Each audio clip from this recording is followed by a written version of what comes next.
বিশ্বাস করুন, প্রথম ইনিংসে ভারত ও অস্ট্রেলিয়া এই দুই টিমেরই ব্যাটিং দেখে আমার মনে হয়েছিল এই টেস্টটাও হয়তো আমরা ওই 2.5-3 দিনের মধ্যেই শেষ হতে দেখতে চলেছি, ঠিক ওই ভারত নিউজিল্যান্ড সিরিজের মতো। তো মনে হওয়াটাও তো স্বাভাবিক, যেখানে ভারত প্রথম ইনিংসে 150 আর অস্ট্রেলিয়া মাত্র 104 রান করেছে, সেখানে থার্ড আর ফোর্থ ইনিংসে উইকেটের কন্ডিশন যে আরও খারাপ হয়ে যাবে ব্যাটিংয়ের জন্য, এটাই তো আর কি মনে হতেই পারে। তো সেই জায়গা থেকে আমারও আর কি এরকম ধারণা হয়েছিল। তো আমার এই ধারণাকে পুরোপুরি ভুল প্রমাণ করে দিলেন রাহুল আর যশস্বী জয়সওয়াল। যদিও উইকেটের কন্ডিশনটা পরের দিকে অনেকটা বেটার হয়ে গেছিল ব্যাটিংয়ের জন্য, কিন্তু যাই হোক, উইকেটের কন্ডিশন বেটার হলেই তো শুধু চলবে না, ওই জায়গায় প্রপার ব্যাটিংটা করে এক্সিকিউশনটাও তো আর কি ব্যাটারদেরই মাঠে কাজটা করতে হয়। তো ঠিক ওই কাজটাই পারফেক্টলি একদম এই দুজনের ওপেনিং জুটি করে দেখালো। এখনও পর্যন্ত ভারতের ওপেনিং জুটিতেই 172 রান অলরেডি উঠে গেছে। এখনও তাদের হাতে 10-10টা উইকেট পড়ে রয়েছে। এখনও হাতে 3 দিনের গোটা খেলা বাকি। তো এই জায়গা থেকে এই ম্যাচের রেজাল্ট যে একদম শিওরলি আসবেই, এটা একদম কনফার্ম, যদি না প্রকৃতি কোনো বাধা দেয়। তো দ্বিতীয় ইনিংসে যখন জয়সওয়াল আর রাহুল ব্যাটিং করতে নামে, তখন আমাদের সবার এটাই আগ্রহ ছিল যে দ্বিতীয় ইনিংসে ভারত কত রান তোলে।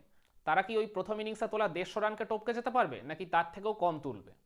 তো সেই সব আশঙ্কাকে আস্তে আস্তে ভুল প্রমাণ করে দিচ্ছিলেন এই জয়সওয়াল আর রাহুল। দুজনেই আর কি একদম ইনিংসের শুরু থেকেই আস্তে আস্তে ধীরে ধীরে শট নেগোশিয়েট করছিলেন। এই ম্যাচ শুরুর আগে আমি একটা ভিডিও করেছিলাম, সেখানে বলেছিলাম যে ভারতীয় ব্যাটার আর বোলারদের কোন স্ট্র্যাটেজি নিয়ে আর কি এই ম্যাচে খেলা উচিত। তো আমি ওই ভিডিওটায় পরিষ্কার একটা কথা বলেছিলাম, এইটা এমন টাইপের উইকেট যেখানে খুব বেশি ডিফেন্সিভ হলেও চলবে না, আবার খুব বেশি আর কি অ্যাটাকিং মোডে খেললেও চলবে না। ওই রক্ষণ আর আক্রমণের একটা পারফেক্ট কম্বিনেশন বজায় রেখে এই পার্থের বাউন্সি উইকেটে ব্যাটারদের ওই আর কি পেস বোলারদেরকে মোকাবিলা করতে হবে। প্রথম ইনিংসে ব্যর্থ হলেও দ্বিতীয় ইনিংসে এই রাহুল আর জয়সওয়াল এই কাজটাই একদম নিখুঁতভাবে এখনও পর্যন্ত করে দেখাচ্ছেন। ইনিংসের শুরুর দিকেই জয়সওয়াল ডাউন দ্য লেগের একটা বলে মিচেল স্টার্ককে ওই ফাইন লেগ ক্লিয়ার করে বাউন্ডারি মেরেছিলেন। রাহুল ওই অলমোস্ট একইভাবে হেজেলউডকে একটা বাউন্ডারি মেরেছিলেন, কিন্তু রাহুলেরটা থাই প্যাডে লেগে বাউন্ডারি হয়েছিল, ফলে ওটা লেগ বাইতে রানটা কাউন্ট হয়েছিল। কিন্তু এরপর এই দুই ব্যাটার যেভাবে আর কি শট খেললেন, মানে যেভাবে আর কি ইনিংসটা যত গড়ালো, নিজেদেরকে যেভাবে আস্তে আস্তে ফ্লারিশ করলেন, নিজেদের কনফিডেন্সটাও যেভাবে আস্তে আস্তে গ্রো আপ করলেন, মানে সত্যি আর কি অবিশ্বাস্য একটা কনভার্সন। ওই আর কি 150 রানের অল আউট হওয়া থেকে এই এখনো পর্যন্ত বিনা উইকেটে 172-এর এই গল্পটা। জানি না এখন ওপেনিং জুটিটা শেষমেশ কোথায় গিয়ে থামবে, সেটা আমরা আজকেই দেখতে পাবো। রাহুলও দেখলাম বেশ কিছু চোখ ধাঁধানো শট খেললেন। জশ হ্যাজলউড, যিনি আর কি এই অস্ট্রেলিয়ান বোলারদের মধ্যে সবচেয়ে ডিসিপ্লিন ছিলেন ভারতের এই দ্বিতীয় ইনিংসে, 10 ওভার বল করে মাত্র 9 রান তিনি দিয়েছিলেন, তাহলেই ভাবুন কতটা কন্ট্রোল ছিল তার বলিংয়ে। তো তাকেও দেখলাম শুরুর দিকেই একটা কাভার ড্রাইভ করেছিলেন, যদিও ওটা বাউন্ডারি হয়নি, কিন্তু শটটা ছিল অসাধারণ। তারপর অস্ট্রেলিয়ার ক্যাপ্টেন প্যাট কামিন্সকে একটা দুর্ধর্ষ, মানে বলতে গেলে গ্লোরিয়াস টু সি, ওই রকম টাইপের একটা স্ট্রেট ড্রাইভ মেরে বাউন্ডারি মারলেন। তারপর মিচেল মার্শকে দেখলাম একটা পুল শট করে মিড উইকেট দিয়ে বাউন্ডারি হাঁকালেন। তারপর ওই মিচেল মার্শারই একটা ব্যাক অফ দ্য লেংথের বলে কাট করে তিনি ওই পয়েন্টের উপর দিয়ে একটা বাউন্ডারি মারলেন। অসাধারণ চোখ ধাঁধানো কিছু শট রাহুল আর কি উইকেটের চারপাশে নেগোশিয়েট করে যাচ্ছিলেন। আর অপরদিকে জয়সওয়ালের কথাও বলতে হবে, ওই মিচেল স্টার্ককে ফাইন লেগ দিয়ে বাউন্ডারি মেরে শুরু করার পর তারপর দেখলাম প্যাট কামিন্সকেও একটা কাট করে দুর্ধর্ষ একটা বাউন্ডারি মারলেন। তারপর ওই প্যাট কামিন্সেরই একটা ব্যাক অফ দ্য লেংথ ডেলিভারিতে স্কোয়ার ড্রাইভ করে চমৎকার একটা বাউন্ডারি মারলেন। ও রাহুলও ওই জায়গায় মিচেল স্টার্ককে একটা চমৎকার স্কোয়ার ড্রাইভে বাউন্ডারি মেরেছিলেন। এরপর প্যাট কামিন্সকে দেখলাম যখন ওই ব্যাক অফ দ্য লেংথ বা ওই গুড লেংথ জোনে বল পিচ আপ করিয়ে জয়সওয়ালকে সায়স্তা করতে তিনি পারছিলেন না, তখন দেখলাম তিনি আবার শর্ট বলের স্ট্র্যাটেজিতে চলে গেলেন। কিন্তু ওই শর্ট বল দিয়েও জয়সওয়ালকে রোখা যায়নি, তারই একটা শর্ট ডেলিভারিতে দেখলাম জয়সওয়াল অসাধারণ একটা আপার কাট করে বাউন্ডারি তুলে নিলেন ওই জায়গাটায়। মানে এই অপটা স্টেডিয়ামের বাউন্ডারির লেংথটা এতটাই বড় যে আর কি অন্যান্য মাঠ হলে ওগুলো কিন্তু শিওর ছক্কা হয়ে যেত। তো যাই হোক, সেখান থেকেও তো তিনি বাউন্ডারিটা নেগোশিয়েট করেছেন। এরপর মিচেল স্টার্কের একটা হাই পেসের ফুল লেংথ ডেলিভারিতে দেখলাম জয়সওয়াল চমৎকার একটা শট মারলেন ওই মিড উইকেট দিয়ে।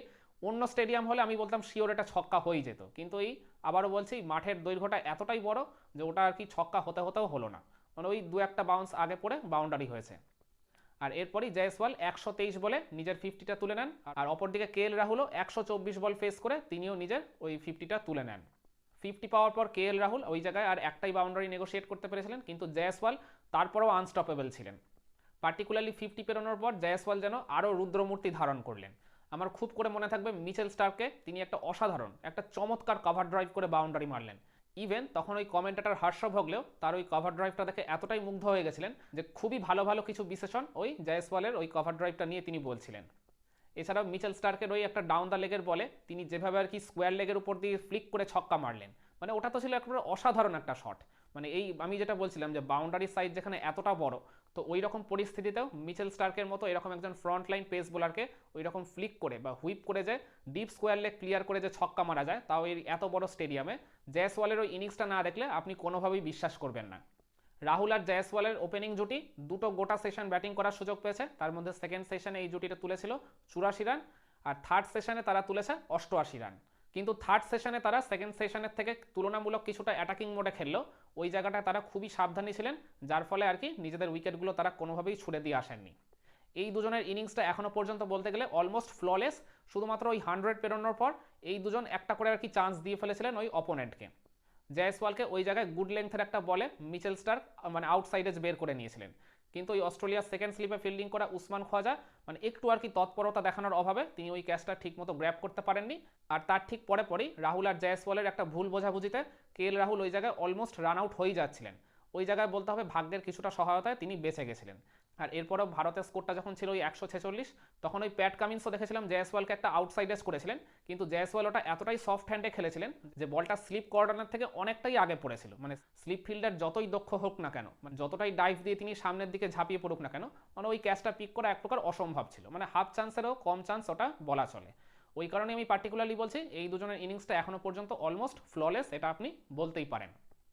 তো লেটস সি আজ এই দুজন নিজেদের ইনিংসগুলোকে কতটা বড় করে নিয়ে যেতে পারেন, তার সাথে ভারতের ওপেনিং জুটিটাও দেখা যাক আর কি কতটা বড় হয়। তো আমাদের প্রত্যেকেরই আশা থাকবে এই দুজন ইন্ডিভিজুয়ালি নিজেদের সেঞ্চুরিটা তুলে নেবেন, আর সাথে ভারতের ওপেনিং জুটিটাকে 200+ তারা ছাড়িয়ে নিয়ে যাবেন। আর তার সাথে এটাও আশা করব আজ ভারতের যেন ফুল ব্যাটিং এফোর্ট একটা বিশাল রান তুলে ওই জায়গায় লাস্ট ইনিংসে অস্ট্রেলিয়ার জন্য একটা বিশাল রানের টার্গেট খাড়া করতে পারে, যার ফলে এই পার্থ টেস্ট জয়টা ভারতের জন্য একদম পুরোপুরি নিশ্চিত হয়ে যায়। তো আপনাদের কি মনে হয় রাহুল আর জয়সওয়াল কি পারবেন অস্ট্রেলিয়া সফরের প্রথম সেঞ্চুরিটা আজ তুলে নিতে, কিংবা এই দুই ব্যাটারের মধ্যে কোন ব্যাটারের সেঞ্চুরি পাওয়ার চান্স আজ সবচেয়ে বেশি? কমেন্ট করে আপনার মতামতটা জানাবেন নাকি?